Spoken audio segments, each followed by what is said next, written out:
welcome to the B Team Podcast. I am your host, Josh Safran, with my co-host, Matt Mars, and our permanent guest, Rob Nelson. We're here every week to talk to you about all things Bentonville, bourbon, and business. The B Team Podcast. Be here. Welcome to the B Team Podcast. I'm your host, Josh Safran, along with my co-host, Matt Mars. And my permanent guest. Who made it? Well, thanks for showing up today. Yeah, you know, we're called today, so it was a tough day. You're not on vacation? Not on vacation. You're stressed out when you have to work. I'm a little tired. I know. I haven't ever seen him work this much or be stressed. I mean, work? I came straight from the job site. Were you swinging some hammers today? I was. Can you believe that? No, he was not. We're talking cabinets for 4 hours. It was fun. That sounds amazing. The viewers don't want to hear about that. No, they might. They may. I mean, that's pretty interesting. Is it? Not as interesting as what Mr. Brewer brought us here to taste. Mr. Brewer, thank you for coming today. And we have Russ, the OG, the man, the myth, the legend. And we are going to review Wild Turkey Kentucky Spirit that Mr. Brewer brought for our podcast. Thank you, Mr. Brewer. Let's do a quick cheers. Cheers, Michael. Good seeing you. And thanks for bringing this. Yeah. And Josh and Matt and Rob, always good seeing you, fine gentlemen. Yes, sir. On this late summer afternoon, let's talk about one of my favorite distilleries. And by the way, your new haircut looks fantastic. Well, of course, the Gents Place, crafted this. Shelly did a couple hours ago. It looks good. I like it over to the side. Looks really good. Very distinguished. Yes. I can't duplicate this. So the day I get my haircut is the best day of my haircut. And I can't go home and duplicate this. Right. This is podcast worthy. Hey, we got to cheers again because no one took a sip. Well, I want to hear about the bourbon first. We're going to hear about it. All right, so then we'll do another cheers and then So Wild Turkey, Kentucky Spirit. This is a single barrel, and this is a nice time to bring this in because 1984 was the year that the single barrel was created by the United States government. And the United States government was a new category because of Blanton's being the original single barrel being released 40 years ago. So this is a nice testimony to what all the distilleries do in Kentucky and throughout the United States about the single expression from one barrel and what that distiller and that can do. And this is an odd proof point at 101 proof, just like all their other fine Wild Turkey 101. So what I want you guys to do is an inch from your nose, as we always do, and open your mouth. Let these great vapors come on in. Put a little bit on your palate. And I just get a lot of spice. I get that alcohol. It's a big burn here. Yeah. Mm-hmm. Ooh, I love that. It's a minimum, and this is right into your wheelhouse. Because, again, this is, tasty. I know with confidence this is a minimum of 4 years. Mm-hmm. Because there's no age statement on here. Being a straight bourbon whiskey, if it's less than 4 years, you have to declare an age statement. So there's no age statement on here, so we know with confidence is 4 years and above. So you love this? This is your I think jam? it's good. I like this. This is one of my favorite. I want to taste it with a few drops. Yes, no, I don't like it though. It's got a little vanilla, caramel. What made you pick it? Well, so I heard you guys on one of the other podcasts, and Rush, you said this. It's like, hey, there's a lot of boutique, there's a lot of new guys that are out there. Wild Turkey's been around forever, so it's kind of like getting back to the roots. And I thought about the single barrel with Blanton's. Okay. And you put that together real quick. And so I haven't seen you guys do this one yet. Sorry. I'm glad. Thank you for putting that equation together. And, and then as far as, the distillery has been around since 1869. It was founded on Wild Turkey Hill by the Rippey brothers, R-I-P-Y. There it is. We need to fact check again. We need to fact check. Fact check it. Fact check. Yeah. And so by the Rip, so is old Rip attached to Rippey? No, it's not. Good question, though. But I like it. It's, I knew the guy was here to ask. No, because you have old Rip, Rip Van Winkle, and then you have the Rippey brothers, so it's just all right. I could see why you'd be confused. No, I thought it was a good question. It is. Rob was with Weller, right? Yes. Yeah. Rob was poo-pooing that question. I thought it was good. I didn't poo-poo a question. Oh, maybe it was just you. When it comes to distilled spirits, as I've told you fine gentlemen for years, there's no stupid question. That's right. I will tell you, I like it much better with water. I do like this one with the water. Yeah, much better. I'm gonna put water. Did you put some? Did you put it in? Two, but it knocked a lot of the spice off. So I'm not a big fan of the spice. And I wouldn't be surprised if this. I went 3. Josh and Rob and you want Michael and Matt, I wouldn't be surprised if this is bumping up towards 8 years. Because one thing Wild Turkey likes, especially on Wild Turkey 101, now there's a brand you need to revisit. Talk about revisiting legacy. $25 a bottle for Wild Turkey 101. Yeah. And know with confidence every time you try 101 from Wild Turkey, it's between 6 and 8 years old. $25 bottle of bourbon and you're getting 6 to 8 year old whiskey inside there.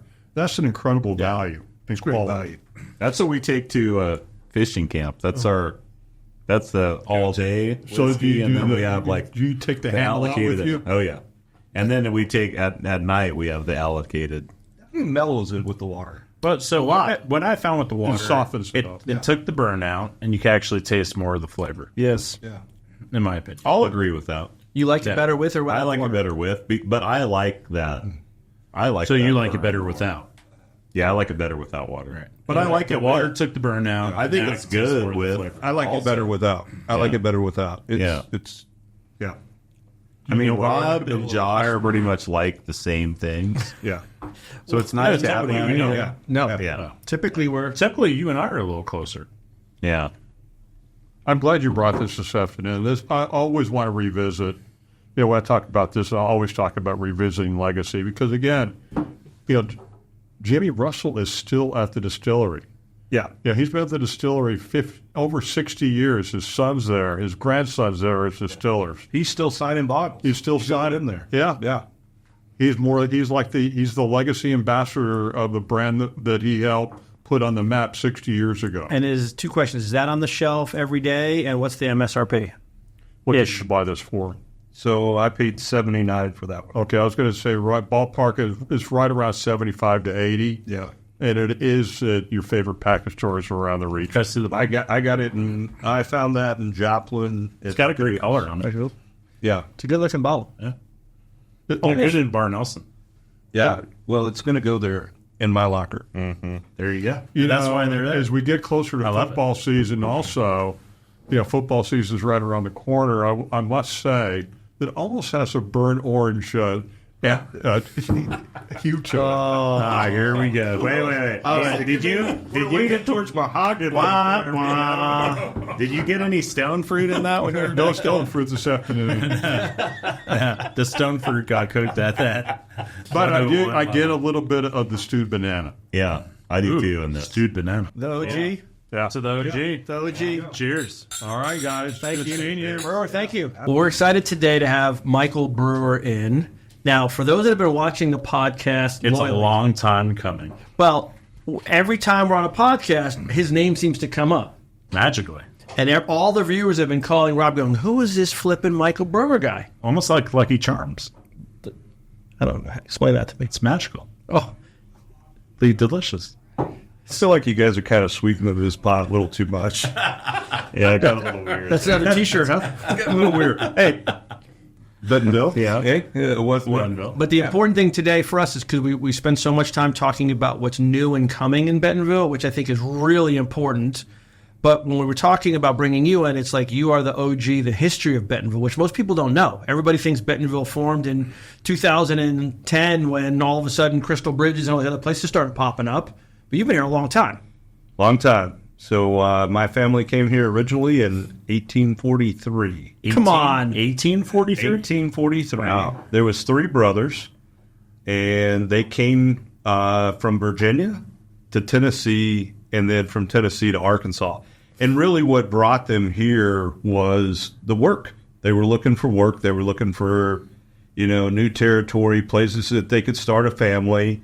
And so what was going on in Bentonville at about that time that they got here was Bentonville was very well known for tobacco. Tobacco was highly processed. People were doing a lot of tobacco cigars. People chewed tobacco.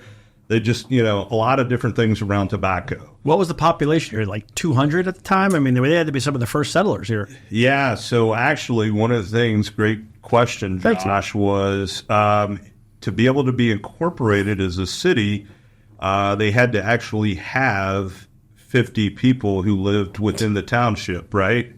And what's funny is not most people know this, but actually Bentonville originally started out, the town was named Osage for the Osage Indians. And so when the Europeans started to come in, this was a hunting ground originally for the Osage Indians. The Osage Indians decided to kind of pull back after about 1837, and it started to become populated by European people, and that's kind of how my family got here. And is that why we have that park now? That's right. Absolutely. And so, Osage Park? Yeah. And you also, right down here, just below where Home Depot is now, that creek that runs through there is called Osage Creek. And that's where my family originally homesteaded because it was a source of water for them. And so Dotson Road, right in there, we run up. We've got a cemetery that's right there off of Dotson Road. And there's quite a bit. So Are there a lot of brewers in that cemetery? Is that where? Well, so actually there's multiple different families. So we had the Clores, we had the Blacks, we had let's see, we had the Dotsons, we had the Lives, and then there's a few different. So they kind of married. They Sound like the whole family tree. Yeah, absolutely. Yeah. Cheers to family. Thank you. Cheers to family. Thanks. Isn't that amazing? So was that considered Rogers then back then, or no? No. Okay.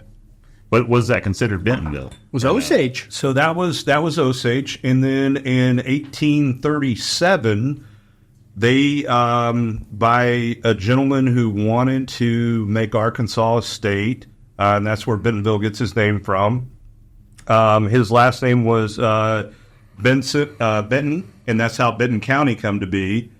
He was the senator from Missouri, and so he had, went and said, "Hey, Arkansas needs to be a state. We need to do a state." A lot of people don't know. So everybody's heard of the Louisiana Purchase. Mm-hmm. So on the side of eastern Arkansas, and this was when Thomas Jefferson bought the Louisiana Purchase for $15 million, which comes out to about 37 cents an acre for what they paid for it.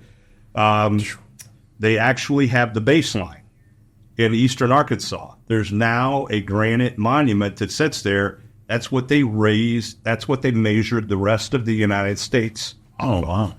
So everything comes off of eastern Arkansas. All those lines are drawn off of eastern Arkansas. You know how when Russ is in here, There's there's a fact check? I feel like there's almost a fact check, because this is like, you've been like a history teacher. Well, even if he's off a year or two or a date or two, it's still interesting. So what's very. I mean, we're drinking bourbons. We got as long as we're close. we got haters over here. It's like, I didn't know any of this stuff. Josh, we had to talk to him for 3 months to get him to bring you on. And now Rob's dogging on you over there. I know. Why did I tell just stop up for him? And he's off a few years. No, who are you listening to?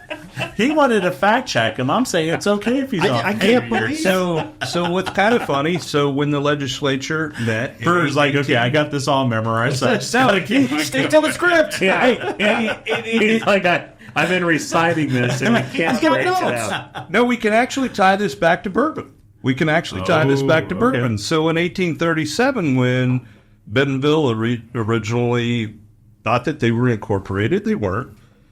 They went down. There was enough people here at that time. They took a vote. They voted it, but they never wrote it in the law book because somebody got too drunk and forgot to write it down. I mean, none of us would ever do that. So That sounds like a night at Bar Nelson. I mean, So this kind of went through, and then in 1852, and then if you look at Bentonville, when did Bentonville really incorporate? It was 1873. So 1873 is when so they had to do it kind of twice, and the reason they did it the second time, actually what happened was during about the time the Civil War started to kick off, a lot of people left Bentonville. They fled because the Union came in and basically burned Bentonville to the ground. They burned all buildings downtown. Everything was pretty much awry. and people had to go find other places. So they kind of moved out. Then what happened is, if you remember, Andrew Jackson came on. You've heard of the Great Reconstruction, right? So, we're going to reconstruct. We haven't heard of it, but we're going to hear about it now. Yeah. I don't know this. You know what? Hey, you can get your master's in history tonight. I'm impressed. Yeah, and so the Great Reconstruction, after Lincoln was assassinated by John Wilkes Booth, the Great Reconstruction started with Andrew Jackson, and he said he's going to pour money in, get these states that went through the South, bring the South back into the Union. And here's a great story. So the three brothers, George, Frank, and Nub. Right. George, Frank, and Nub. George, Frank, and Nub. Okay, so this is history. It's never been released before this point. Okay. Hold on, drum roll then. And I might even actually get in trouble by my family for saying this, but so George and Frank both fought for the South, and Nub was a little younger, and he was a Northern sympathizer. So he went to fight with the North. Well, around Christmas, And these are all your family members? These are my family members. And so around Christmas time, Nub comes sliding back into town and basically had defected from the Union Army. Well, everybody knew that downtown Bentonville was controlled by the Union Army.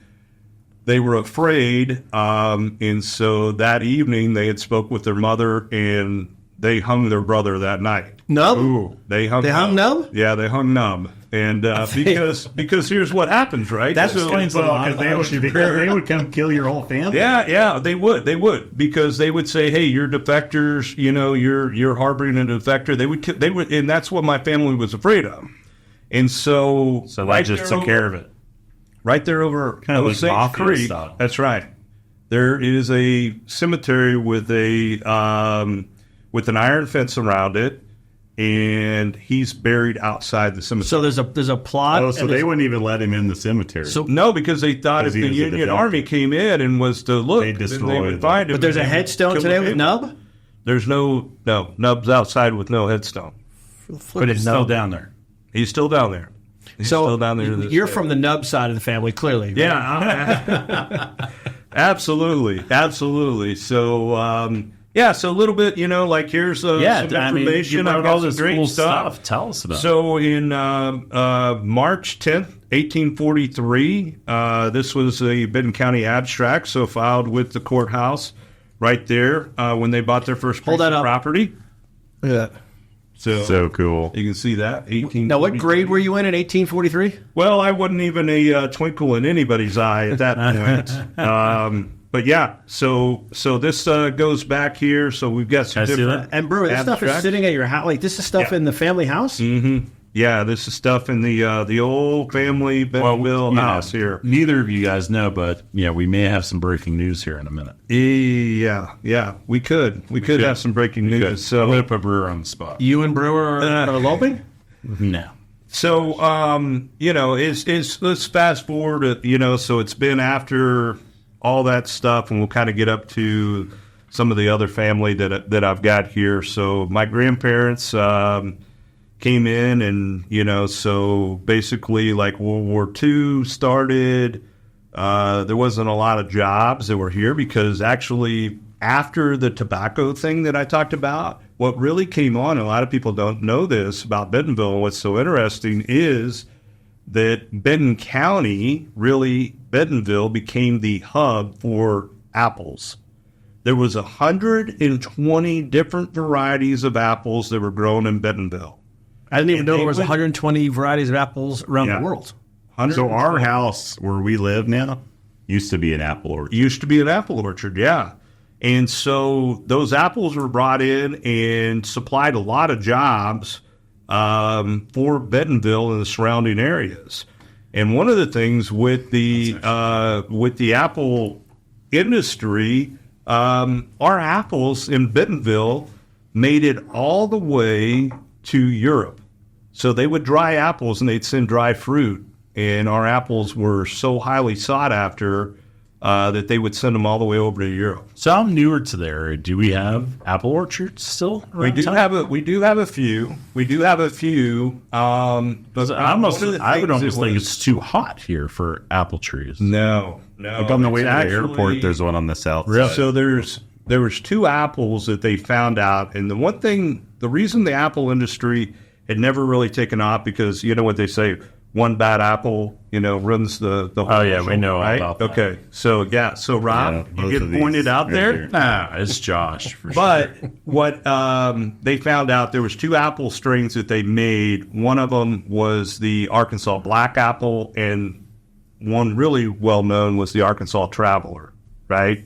So they could put those in bushels. They could put them in their little, the little barrels, and they could ship them all the way to San Francisco. They could ship them, and they wouldn't rot. So, what questions? I know you guys have questions because you're all looking. Can we go apple picking?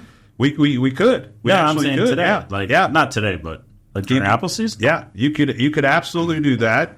But at one point around the turn of the century, there became disease in the apples, and so they burned down most of the apple orchards at that point. What else do you have in here? And what took over was, what are we known for today? Walmart. When you get chickens. That's right. When you guys fly into Northwest Arkansas, how many chicken houses do you see? A lot of chickens. A lot of chickens. So we became to the poultry. So this right here is another cool piece. So one of the guys who I actually carry his name, this was my grandfather, and this was his card by occupation. He was German. His name was Logan Leib, and this was when they had to go to California to be able to get work back then, and the reason they came back is they were going to lose the farm. So my grandparents homesteaded on J Street. Everything from J Street all the way over to Rainbow Curve was their farm. So they owned all of that where the baseball fields are now. That was, and so this. Hey, cheers to your grandfather. Hey, thank you. Hey, so when did the Brewer name come into play? So my grandfather married his only daughter.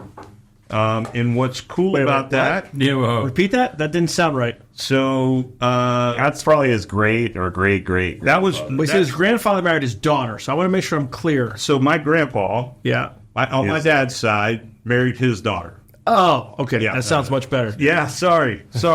Look at, back in the day here, you had to put your fingerprint on the back of the card. Yeah, you absolutely did. Yeah. So, and another couple of cool things that I've got here. I brought this. This has been handed down to me. I'll actually take it out. You guys could see this, but this is going to go. This is going to go in the museum in Bentonville. They've asked to do that. So this is a $5 bill that was actually drawn off the Bank of Bentonville because states had their own currency. There wasn't one big state currency at the time. So that was a legitimate $5 bill? Yep. So worth $5 back in the day. Be careful. Don't put it in Mad. It'll go in his pocket. I love this. It says it tells the date it issues, and it expires when right? revoked. It expires never unless they take it from you. So Sorry. really, So what year is this from? What ballpark? So that's 1904. It'll say on the bottom 1904. That's from the Bank of yeah. Bank of Bentonville, right down there. It's in a fantastic condition. Yeah. It's really great condition. I almost feel like we should have left it in the. I know. I feel bad. Now that watch you're Matt. letting He's going us to put it in touch his pocket. He's going to buy $5 worth of gas on the way home. Would you take 20 for this right now? So cool. Oh, wow. I don't know. It's I in pretty good love condition. this You kind think of stuff. you It's do so like neat. 25. You know. So cool. What's amazing is look at how good the printing is on this and the detail. Yeah. For in 1904 that they made this. Yeah. Can you believe that? Like they had that was like old school. Yeah. You had to put the ink in there, and Yeah. Absolutely. So cool. Fabulous condition. Yeah. So another couple of cool things that I'll show Put it back in the you glass. guys. put it back in that plastic. Yeah, put it back in the. Another You're gonna couple get of yelled out. really cool things. So on my grandparents' farm that I talked about off of J Street, so basically 28th all the way over to Walton, right there where it went around. my grandfather was a farmer and a carpenter by trade. That's how he made his living. But he would go out and he would work his fields, and he'd plant corn and he'd plant wheat and, different things like that, barley. And in the years that he would do that, rains would come and he would, but these are dinosaur bones that turned up over there. So fossified. Wow. Dinosaur bones. The coolest Weight one. on that. Here, you want to put that back in your deal? Yeah, thank you. Yeah, I thought I asked for an extra 5. And feel the weight on it. So I thought it was going to be a $1 bill for you. The fact you're giving him a 20 is impressive. This is a dinosaur bone? Yep. Yeah. And here's a couple more. So I'm assuming this was the same piece there. And here's another And he one found there. these on his farm. Found his farm when he would go to till up the land. You'd feel something hit the plow. He'd stop. He'd get out and look. And his father was kind of a geologist in his own mind. Had actually worked with Madame Curie. I know that's kind of crazy to think that, but actually did. But here is my most prized possession. And Hold on. I thought Lisa was your most prized possession. well, When it comes to dip a bones. family heirloom. Thank you for clarifying that for the viewers. Josh, thank you so much. Thank you, because Right you would have there. been on the couch tonight. I know. Lisa. To Lisa. To Lisa. That would have been bad. And she's in my family history too, and I'll bring that up in a minute. Oh, boy. Hope you to marry your cousin. So, this right here, if you can see, inside jawbone of a raptor. And if you turn it around, there's the raptor's tooth right there. And that was found on the farm? That was found on the farm. So I'm sure at some point, because this podcast goes out to so many people, that probably the University of Arkansas is going to call me. Arkansas. I was going to say like University of Australia. Like this is going to be global. Yeah, this is, but not many people. And what's so does cool look is like a tooth. it is totally a tooth, and it's the inside of a No, tooth. it doesn't look like a tooth. It's a tooth. It's totally a Look at tooth. all these little holes and stuff. Let me hold this up. It's the inside of the Josh, hopefully you that's get the some inside good, of the jawbone or the jaws. I mean, Good editing here. yeah. We'll do our best. Yeah, these are a lot of things that he also found out on the farm. A lot of different arrowheads that were out there. This was probably the top of the spear. But if you look at it, I always thought, that's a little turn. So could that be a little blood on there? You don't know, maybe. Could be. It's whatever you want it to be. Yeah. Well, what's neat is he found, like, a lot of those are whole arrow. Usually you find just they're pieces. broken because you'll find where they were making them, and Yeah. they just drop them when they break. Yeah. Man, you brought all kinds of goodies. Yeah, and here's more fossils that he. These are more dinosaur. Like, look, type here's stuff. where there was like a second tooth right here. Like, that thing had some, It was a raptor. Yeah, so it'd take you. kind of cool. You saw Jurassic Park. People take you down. So there was obviously some sad things that happened in history, right? But I think we have to grasp our history, and it's not something that we can cover up or do away with. We're all very aware of the statue down on the square, that disappeared and kind of went away. But, you got to remember that there was a lot of guys that were here at the time that gave their lives for what they thought was the best thing in their mind. So I think we learn from those things, and I think we move on from those things. And, one of the sad things from the piece of history, so one of the first homesteads that was out there, this was my grandparents' home that set at the top of Northwest A Street. Built by Meadow Lakes Homes. Pretty close, Rob. Looks like he could have built that. There's a lot of rock just like stuck down there, maybe to fill it in, Yeah. maybe to keep varmints out or whatever. Farmers. But so they couldn't pay the taxes on this. They had 6 children, and they had to basically walk off and leave this piece of property. They just couldn't pay the taxes on it at the point in time. So that is sad. they had to kind of pick up and So that start photo over. is from how many years ago? So that was actually taken in 1929. So Right at the Depression. yeah, Yeah. that's basically when everything was kind of going down there. So Michael, can you off script for a second? I want to ask you one question. Sure. Because I know it's going to be important to the Brewers. to the brewers, to the viewers, and the brewers. And the brewers. Yeah. Walmart, when they came, like, so what was the perspective locally when this group from outside came and they're going to start putting stores together? Like, I've not heard that story before. So there was a lot of excitement. So Sam Walton came here and started his first variety store, which was actually, so if you guys, everybody's heard the history of Sam Walton, or a lot of it, know a lot of it. He owned the Ben Franklin stores. He went to Chicago. He said, hey, I want to do more than 5 stores. They were like, nope, that's not going to happen. So he left there, scrapped that, and came back and opened up one store, which was the Walton Five and Dime, which was basically a variety store on the square, because he had lost his lease over at Harrison and moved over here and was able to rent that piece of property down on the square.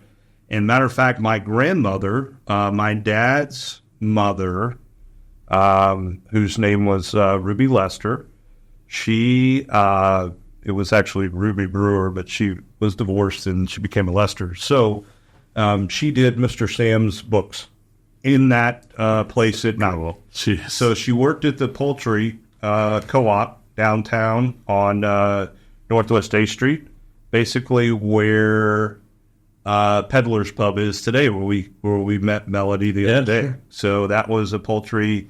They went in there. They prepped the poultry. They defeathered them and boiled them and all that kind of stuff. And so she did Mr. Sam's, and I was able at a point in my childhood. We were in store 100, which was up the street there where the transportation is on North Walton. Some of the people know that. Across from where Old Bates Hospital would have been. Yeah. Where my dad was actually born at in 1950. I got to meet Mr. Sam. He came up, very lovely man. And you were what? 5 years old, 10 years old? Maybe 6 back then. But then as I got a little older, I became a Cub Scout. And Mr. Sam let us come over to his house and clean out his station wagon for some money for the club, for the Boy Scouts. Yeah, Boy Scouts, yeah. And I think he gave us $20. I think he gave Which was that's a lot of money. That's a lot of money back then. That was a lot of money. So yeah. And I brought one more thing that I want to put out there, and then we can kind of open it up for a little bit of discussion. But 1951. Oh, we get to talk? Yeah. We get to talk? We can talk on our podcast. Oh, jeez. What a novel idea. Really cool. So I'm going to go ahead and open it up for you guys. If you guys want to ask me any questions on your podcast, when I'm done, let me know. I know that I'll never be asked back. I can already tell. Welcome to the BT Podcast. It's the Michael Brewer Show for me. So this is I love really this kind of stuff. Yeah. I like looking. We'll probably get more ratings on this then. So if you look right here, so obviously people who they thought were important in the town, they bolded their names, right? So what kind of book is this? So this is a phone book from 1951. Okay. Oh my gosh. From 1951. Oh, really great condition. Yeah. And this was saved. It's not yellow. By my grandmother. Why isn't it yellow? Because they didn't have the yellow pages back then. Got it. Okay. So Sam. I mean, some people wouldn't even get that joke. That's funny. Sam Walton. He was important. It's unbelievable the amount of information you could get out of the telephone. Okay, so this is Sam in the phone book. So this is Sam Walton, and Helen was his wife. Okay, so if it's in parentheses, she didn't work outside the home. Okay. If it did, it would tell where she worked at. Okay, and then 4 is the number of children that he had. The O stands for he owned a home. Okay, and then his job was he owned the Walton Variety Store. Okay, tell us their address right here, and then their telephone number back then was 268. That's the whole phone number? 268? 268. Yeah, everybody just had you called the operator and you just had a 3-digit number back. I see that. Yeah, absolutely. And so my grandparents are in here. Cool. Lisa's grandparents are in there. Everything, and then while you're looking at that, Rob, I'll Can I ask you, how is this in such pristine condition? Where's this been sitting for the last 75 years? My dad has had it in a Ziploc bag. He's had it in a Ziploc bag. That's actually going to go into the museum in Bentonville. It's going to go to the museum.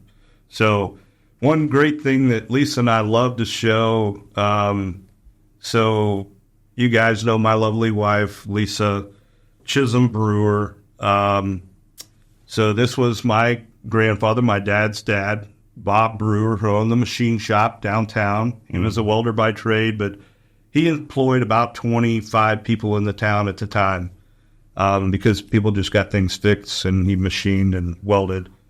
This is Lisa's dad, Chuck Chisholm, right here. And this is my dad, Tim Brewer. And again, my grandpa was their coach. And here's the best part: Tim Brewer reminds me of you because he's already got an attitude. He's looking the other way. He's mad about something. He got in trouble over something, and his dad gave him one of these looks, And he's like, I'll show him. I'm going to look the other way. No, what year is that from? Ballpark? So this probably would have been 50. I'm thinking 57, 58, somewhere around in there.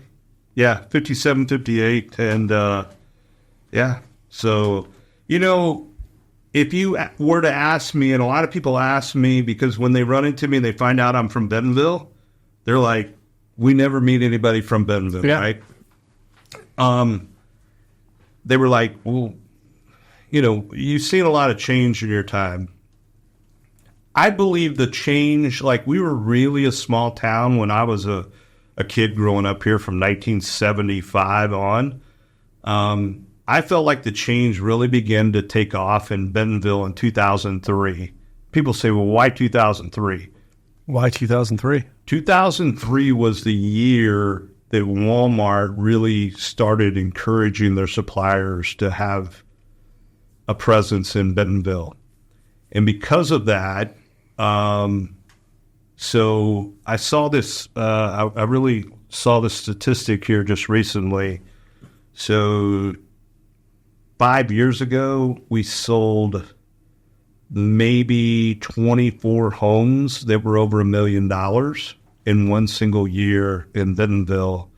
And as of this last year, we sold over 1,250 homes that were over $1 million in Bentonville. My parents lived 2 blocks off of the square on Northwest A. They bought their house for $48,000.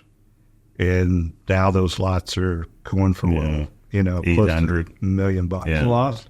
So is this the portion where we can actually engage and ask you some questions on the B Team podcast? Absolutely. So the question I have for you, as somebody that's been here a long time, the people that have been here with the history of you most appreciate all the change and the people coming in from other parts of the country. Like we both moved here, Matt moved here. Happy that this is growing, or I wish for the old days. I don't like the new people moving in. Like, what's the sentiment with the people that have been here for a long time? So I think it's twofold, Josh. I really appreciate the people that are coming in because to me, I think about my children. I think about the prosperity of the town. I think about when I was in high school thinking to myself, all I want to do is get out of this town because there's nothing here. Which is like there was nothing here. There was no drinking. There was right. I mean, nothing. Yeah, and if you go back real quick, so we know in the 20s is when Prohibition started. Arkansas actually adopted Prohibition in 1915. So they shut everything down earlier. And Benton County's was a dry county all the way up until 10 years ago, right? You used to have to be a member of a club. Yeah, you used to have to come in. Yeah, can you remember that? But I appreciate it. I can tell you that people like my dad are not as keen on it. He remembers the old-time Bentonville, going uptown. We'd go up on Saturdays.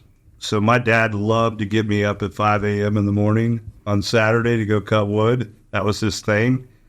And I think other part of it was he probably knew I was out running around with the boys on Friday night.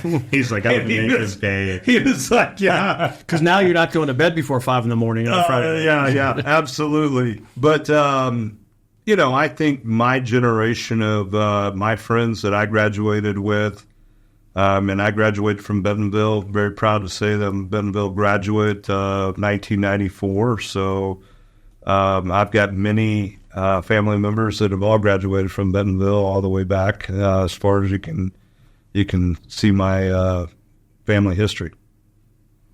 So cool. I never knew. I mean, you told me that your family's been here since the 1800s, but I never knew you had.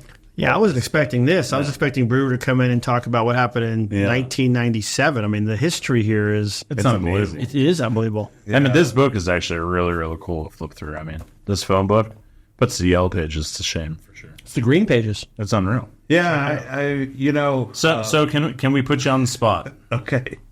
So can you announce what might be happening, or is that too early, or you haven't made a decision yet, or? Very interesting question that you asked that. It's something I'm very passionate about, but here recently it's brought to my attention that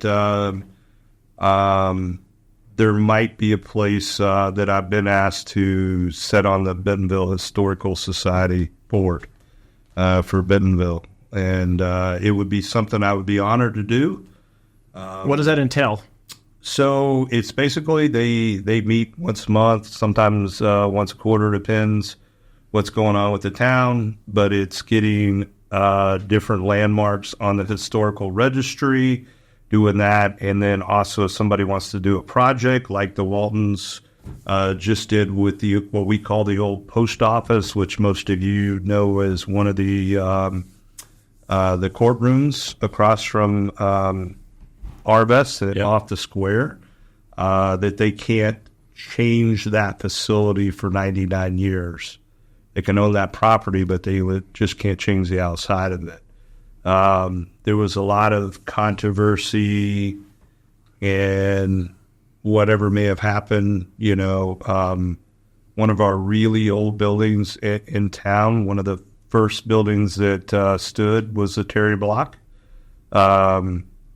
That was downtown was pretty much demolished, and a lot of it is probably because of the structure and so forth. But the Waltons have dedicated to bring that back, and we hope that it does come back at some point and definitely represents. Because another thing I'll tell you, the bad side of the family was I'm related to a lady that some or some may not know, Belle Starr, and her and Frank Starr, they robbed the Bank of Bentonville. Was that Nub's? Was that Nub's side of the family? Yeah, that must have been Nub's side of the family. Yeah. Well, if you walk up there, right, you could still see the bullet holes. Yeah, there's a bullet hole in there. Your family put the bullet holes in? Somebody from my family put the bullet. Sons of a gun. Yeah. So it's tough times. That's where you got that $5 bill from, bro. Probably. You're probably right there. Now I'm going to have to dispose of that. It's already in Matt's pocket. I don't know what the statute of limitation is on things, but and I don't know how often you guys have that people come up and bring a lot of things, but these are things that are. This is the existence. Well, not many people have these kind of things in their. We get things like Rob eating an eclair, like a full chocolate eclair. Yeah. Like we have those kind of things. We don't get nothing like this. Nothing like this. Yeah. Well, I'm glad that it's for a long time I kind of had FOMO that I haven't been able to be on the podcast. Brewer's like, well, after today's experience, I wasn't missing anything. Well, it's good. You know what? I've always been a long time listener. Since you guys started this, most families don't keep all this stuff. Yeah, like all of our families, because you move or you a do huge this history. or do that. Well, but how many generations do you have that go back? But as I open, I don't think we have more than That's a good two. point. As I open the podcast, we talk about Bentonville. We're very focused on all the new. And so when everyone's like, let's bring Brewer and talk about the old, like, I didn't know 99% of the stuff today. Like, it's really cool. See what happens when you open up your mind and you listen to your guest and your co-host? Well, you have to actually show up occasionally. We can listen to you. I'm here. I think that's why he came today, just for Brewer. He came for Brewer. You know what? You guys are some of my best friends, and we've had some of the greatest times, of us, and I appreciate that you guys have let me come on and, There's a lot of people that just wouldn't be interested in this, but I find it fascinating. Oh, it's I really amazing. do. I find it fascinating. I do. And I've got a passion for it. And Rob, thanks for talking about the Historical Society. Well, yeah, I mean, We'll see how that I didn't make you bring it up. Come. I figured if you wanted to share. Do we have to vote for that? Is there a vote for? It's not a vote. Because I'd vote for you. Yeah, it's Matt would vote for whoever's running against you, but I would vote for you. I still can't believe Lisa let you take all these out of the house without her watching all of them. She doesn't know. She better not. That's the piece. She probably doesn't know. She better not watch the podcast. Because like this is stuff that But you know, these you are never the, get again. these are the things that we want to collect. But no, what I think is amazing is you're going to donate some of the stuff to the actual museum. Yeah. Which means that then it's there Which forever. then it's protected. That's right. Right. And they know how to store it. And that's a legacy for your family. You'd be like, Yeah. you know, generations to come. We donated that, Yeah. you know, little piece. What's your favorite piece in here that you showed today? If you had to pick one, you say this is my all-time favorite. This piece, Mine's right, the the raptor. I knew it was the raptor. This piece right here, the raptor tooth. This is, I mean, to be able to see the actual tooth and to see the inside of the jaw, the skin that came off, like in there. Yeah. I mean, isn't the You need to do something special with that and have it on like this Cool. rotating glass. I got a better idea. And put it in your maybe I new should bar. like epoxy it to my bar? No, I got a better It's up idea. where it rotates. You guys compete with Blakeman for jewelry. Get a necklace and wear that around your neck like the Flava Flav. You could put this raptor tooth on the Right? necklace. Yes, that's what I'm saying. Ben Blakeman, can we make this happen? I bet you could. bet I mean, it's not that Can big. you guys are rolling into the gents' place with a raptor tooth around your neck on a chain? Be like, this is actually a raptor's tooth. I mean, you may have a meteorite, Yeah. but I've got a raptor. Yeah, like people have the shark tooth. He's got a raptor tooth. This is the OG. Like you always told us you'd have a bunch of stuff, but I didn't know it was like No, that's a lot of stuff. I'm sure he didn't even bring it on. Like the ID that he kept all those years. Yeah, and you know what? There's some other like cool stuff in here that I didn't bring out. So, my grandfather owned the distributorship of Phillips 66 in Bentonville, and he distributed to all the kind of people. So he's got like all these cool things in here that sort of like, you know, like, okay, this was his 2-year pen. He's got a 6-year pen. He's got, you know, all these different things that he kept. But here's one that I loved, right? So my grandpa, a lot like probably some of your family members, they rolled dice back in the day. Look at those Yahtzee. They would Some of get those up dice against- look a little different. well, yeah, size they than would others. get up against the curb and they would roll dice for money back in the day, man. That was, and everybody carried some kind of die back in the day, like in their pocket, because you never knew. Never know when you need to make Yeah. You never knew you're gonna make a little money in there. So, Well, hey, how about a cheers? how about that, man? Thanks for coming, Mr. Brewer. This was to awesome. To the past, the Bentonville, and to the future. Hey, to the future, because there's a lot of great things that we're going to see in Celebrate the Bentonville. past. But if forward to the if we do remember the past, I think it gives us that foundation that we can. Yeah, it helps us go in the right direction. That's you right. know what? Thanks for coming in, Brewer. This was awesome. Thank you. Thank you. Thank you.